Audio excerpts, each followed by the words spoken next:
Hey, isn't that poor Rick? Having someone as broke as you around lowers this place's class. Get out of here now. After my wife told me about some unexpected income, we went to a high-end sushi restaurant as a family, only to run into a former classmate who started mocking me for being poor. This guy has been harassing me since our school days, and it's really ruining the special outing my wife arranged for our family at this fancy sushi place. I can't stand him belittling not only me but also my family, especially when he has no idea about the hardships we've gone through. I tried to control myself, not wanting to cause a scene in front of the restaurant and my family, and thought we should just eat our sushi and leave as soon as possible. But I never imagined my wife's remark would lead to what happened next. I'm Rick, currently 26 years old. I work at a food manufacturing plant. I married my wife, Mia, 3 years ago. We were blessed with a child soon after, and our daughter is now 3 years old. Mia and I met in a badminton club at our university. Although it was badminton, since it was a club activity, it wasn't serious training but rather a casual gathering aimed at working up a light sweat and then enjoying some beer. Having been seriously involved in tennis during middle and high school, I initially thought the badminton club would be similar. So, I was quite taken aback to find it was more about socializing. Hey, Rick, what made you decide to try badminton? At one of the club's parties, where I quietly took a seat in the corner, Mia came over and asked me. I played tennis in middle and high school, thought badminton could be fun too. No wonder you're so good at it. Not really, but what about you? I love plants, and I thought badminton was about going to the garden. I asked her over a beer, puzzled. What do you mean? I thought, because it's badminton, maybe badminton is on the ground. Ha ha ha. I couldn't help but burst into laughter, spilling my beer, and couldn't stop laughing for a while. Was it that funny? You're joking, right? No, really, I'm serious. Whether that story was true or just a joke to break the ice, I never found out. But that conversation was the start of Mia and I getting along and eventually dating. I was drawn to Mia's outgoing and sociable nature. Later, Mia told me she liked me because I seemed quiet but kind. We were quite different, but perhaps that's what drew us to each other. We got married right after graduating from university. This is really hard for me to say, but one day, Mia started a conversation with me very formally. What's up? You're being very formal. I don't want to work. I couldn't believe my ears. What? You want to be a homemaker? Oh, no, it's not like that. Mia cleared her throat and apologized. It's just that there's something I really want to focus on, so I won't be able to work or do household chores. I'm sorry. Is that what it is? Please don't abandon me. I won't abandon you. I smiled. If Mia was this serious, it must be something important. I don't fully understand what you mean, but you should pursue it without any regrets. Rick, thank you.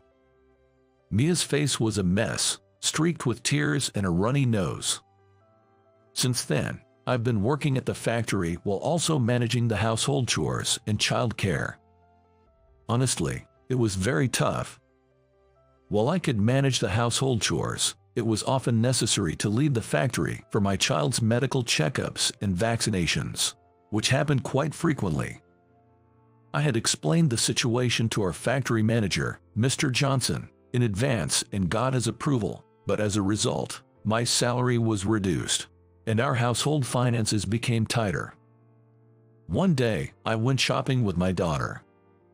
She had grown a bit and was at the age where various desires were emerging. Daddy, let's go to the amusement park, my daughter suggested. She had been asking for a while, but honestly, I was too caught up in household chores, and we didn't have the time or the money.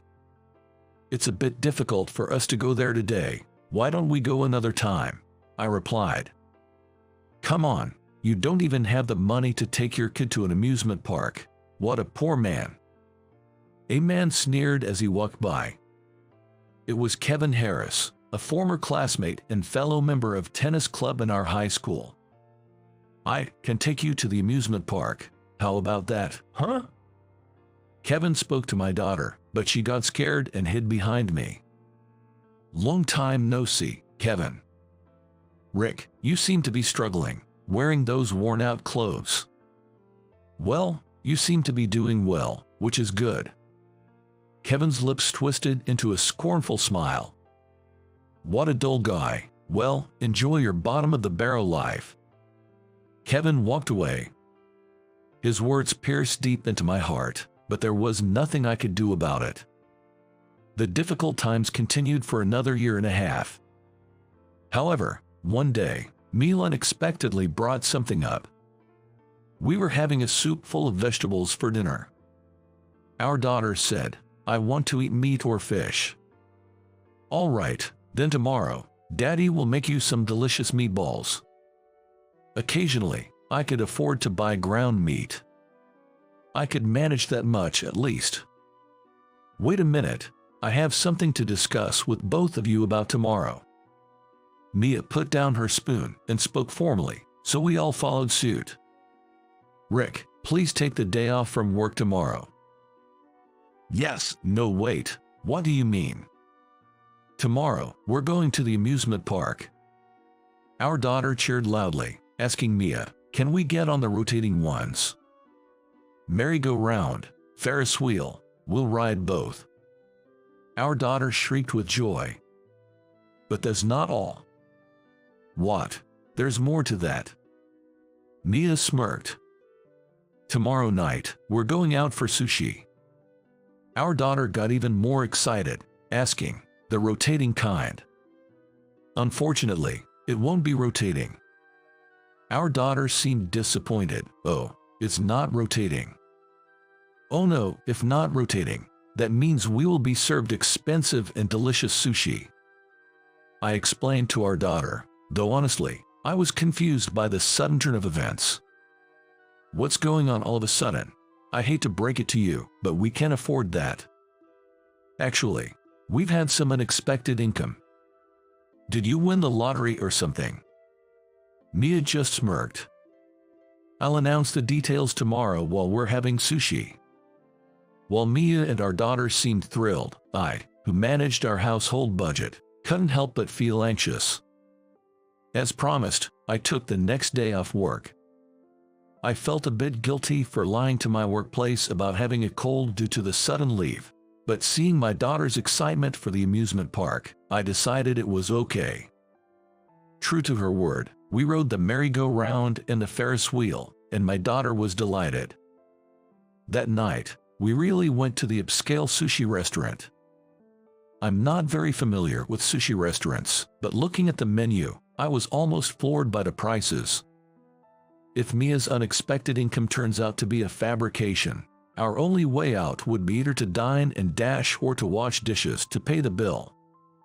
With these thoughts, I couldn't really appreciate the sushi we were having. When we had eaten a fair bit, 2 customers came in and took seats at the counter. Chef, we'll have 2 specialty courses for the day, please. Looking closer, one of them was Kevin. Running into him again, I really must be out of luck. In high school, Kevin always teased me. It was frustrating, but since Kevin had better grades and was more active in sports, I couldn't talk back. Fortunately, he didn't seem to notice I was there. I'll try to keep a low profile and avoid being noticed. Just as I thought that, my daughter said, "Daddy, this is delicious," which made Kevin turn around and notice us. Oh, isn't that poor Rick? What a coincidence. Well, someone you know. Kevin handed me his business card and a sample of a beauty serum. Very pleased to meet you, ma'am. This is what I do. The business card featured the company name and the words Chief Executive Officer. Well, so you're the CEO. My company deals in cosmetics and beauty equipment. Please keep us in mind. That outfit, it's a high-end brand, right? You must be quite wealthy. Kevin sneered.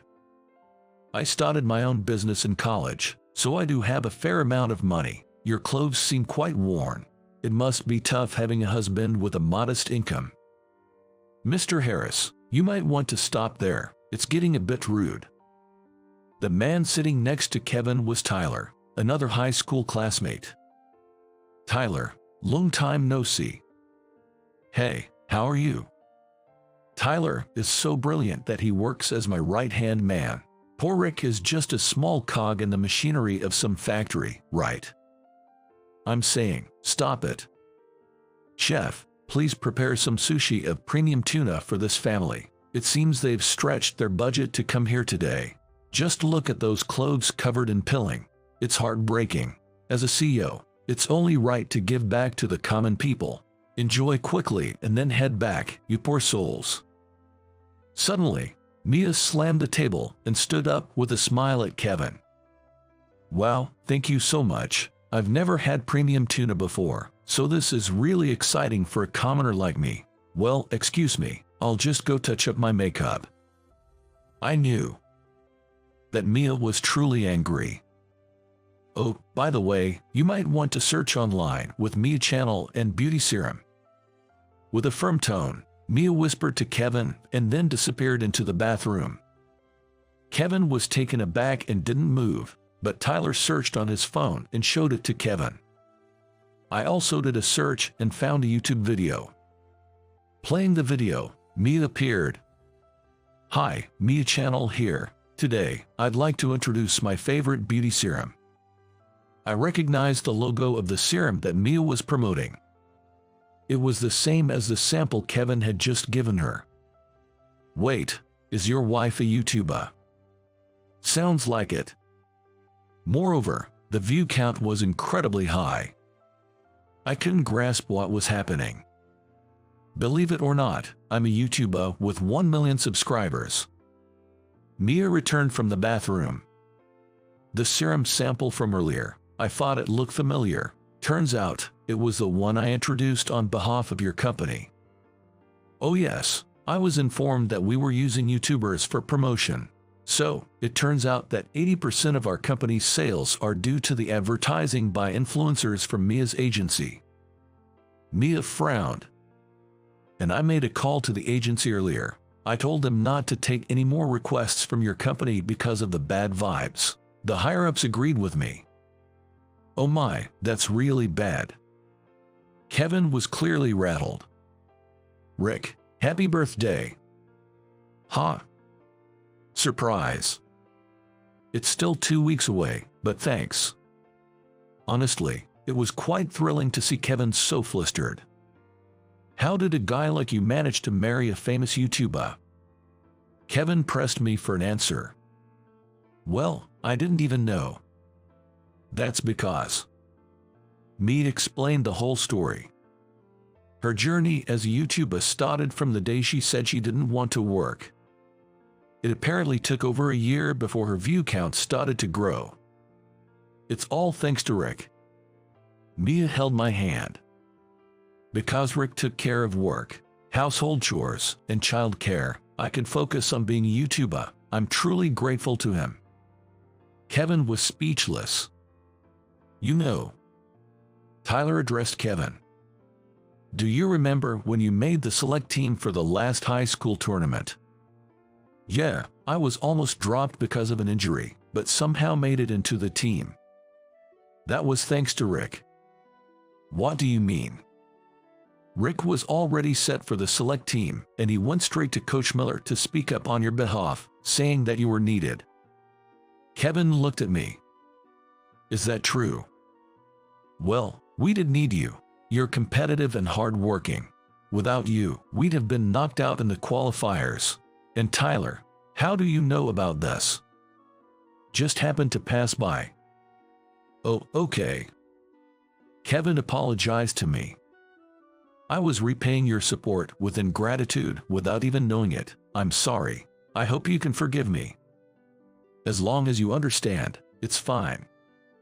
Well, my company might go under now, so I guess this is what I get for my past actions. No worries, that's all right, it was a lie. What? The part about calling the agency was a lie. There's no way a single word from me could sway the office to that extent, right? Tyler laughed as Kevin stood dumbfounded. Tyler, you knew, didn't you? A little thought would have made it clear. It's your fault for being deceived. I knew it was Rick's classmate's company from the start because he told me before. But anyway, it's good that you apologize properly. Please continue to be good friends with Rick, okay? We spent the rest of our time at the restaurant reminiscing and having a good time. After a while, as Mia's work stabilized and she had more free time, our lives also began to change for the better. We moved into a 2-story house, allowing us to lead a more comfortable and affluent life. With the newfound financial stability, I also found a time to start playing soccer again, but this time as an adult in a local league. Kevin joined the same team, and now we sweat it out on the field together every month. After the games, we often say we're just going out to rehydrate, but we end up at a bar, enjoying each other's company. Currently, I find joy in every day.